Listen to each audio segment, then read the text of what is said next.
Back in 2008, Treyarch was knee-deep in development for Call of Duty World at War, but they wanted the game to have another game mode besides campaign and multiplayer, and including workplace drama, disagreements, and general infighting on what this third game mode should be. Finally, they released on disc for World at War, with launching with Call of Duty Nazi Zombies, which was a secret extra mode unlocked in World at War. This was never meant to be a big extra mode, and Treyarch didn't even plan any extra maps going forward until they saw the popularity of the mode from critics and the community, and today I'll be going over where it all started. Nacht Der Untoten.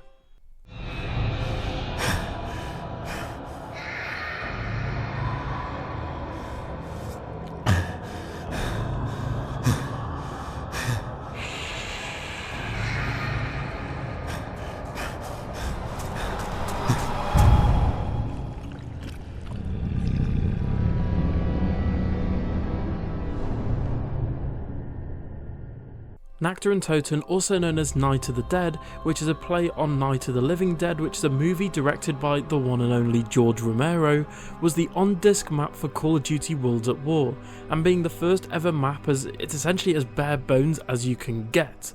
The map is set in June 4th, 1945, in an abandoned airfield in German-occupied Europe during World War II.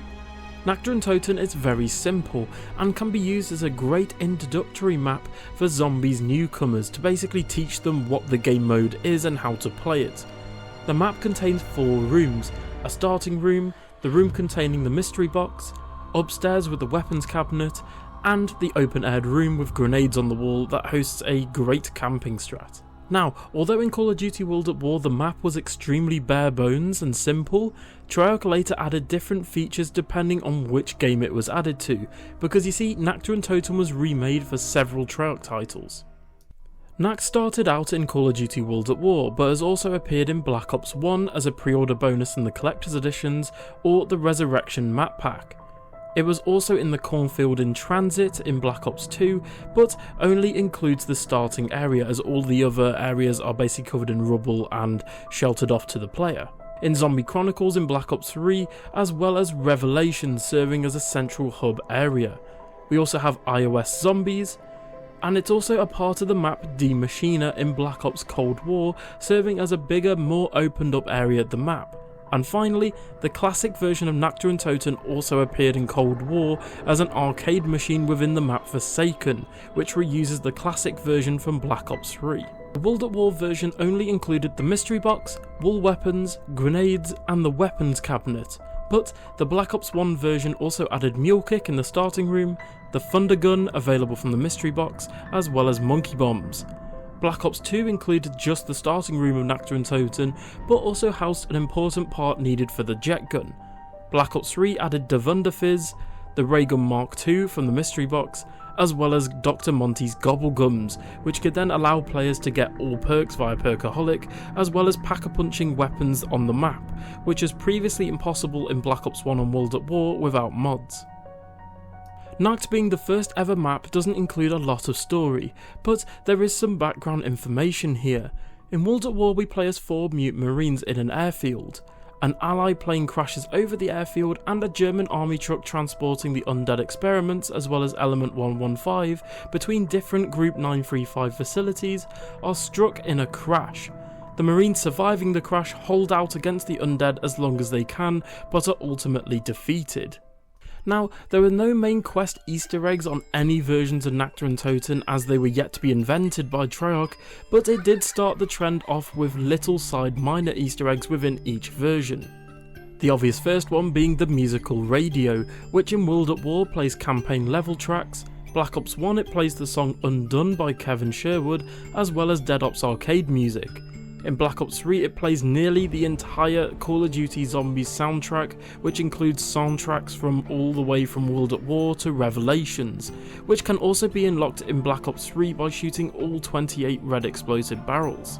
Within Black Ops 3, a radio recorded by Dr. Monty in Zombies Chronicles can also be activated, addressing the playable Ultimus crew, because in Black Ops 3 and Black Ops 1 we actually don't play as the 4 Marines, we play as the Ultimus characters being Dempsey, Takeo, Nikolai and Edward Richtofen. As well as this, in Black Ops 3 there was a musical Easter egg added that will play Samantha's Lullaby, and spawn and max ammo if a series of dolls are shot in sequence, as well as by pressing buttons. Now it's trivia time. Did you know? Nacht Der Untoten was planned to return in Call of Duty Mobile, but it was cut off from the final game, and Nacht Der Untoten ended up being cut at some point in development and replaced by a remake of Shi No Numa in the final version of Call of Duty Mobile. As stated earlier, the map uses the same bunker seen in the multiplayer map Airfield from World at War, as well as the campaign mission Hard Landing. This was likely due to the fact that Nacht Der Untoten was a rushed experiment meant to serve as a secret bonus level in World at War, and was never meant to be one of the core pillars of Call of Duty that it is nowadays. The song heard during the game over sequence is Lullaby for a Dead Man by Elena Siegman and Kevin Sherwood. This started the trend of older COD Zombies maps using the next map's Easter egg song as the game over track. This was a later feature added within Black Ops 1 and Black Ops 2.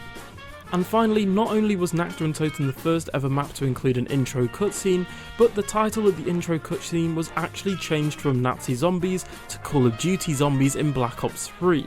The possible reason for this was because Germany's censorship of the word Nazi, hence why in World at War and Black Ops 1 they had difficulties marketing and selling the games in Germany.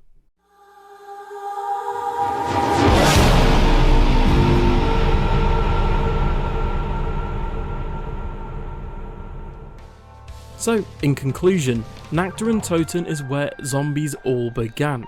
4 Marines fighting off the undead in an airfield's bunker. Nacht is so iconic that it's been remade loads of times, and even goes further by the fact that it's been referenced in other medias such as television and movies. I'm lucky in the fact that Nacht Der Untoten was my first ever zombies experience as a map. I remember being terrified holding out the camping area upstairs by the grenades until I ran out of ammo, and World at War, the fact that it was very brutal as well before Pack-a-Punch was even invented, but Nacht Der Untoten acts as a great bare bones map that is one of the most difficult of all time due to it being tight and extremely small of a map. Its eerie atmosphere with the fog and the low high moon is also great by making it feel like a true horror experience, and Nacht Der Untoten will be one of the most iconic zombies experiences because of this.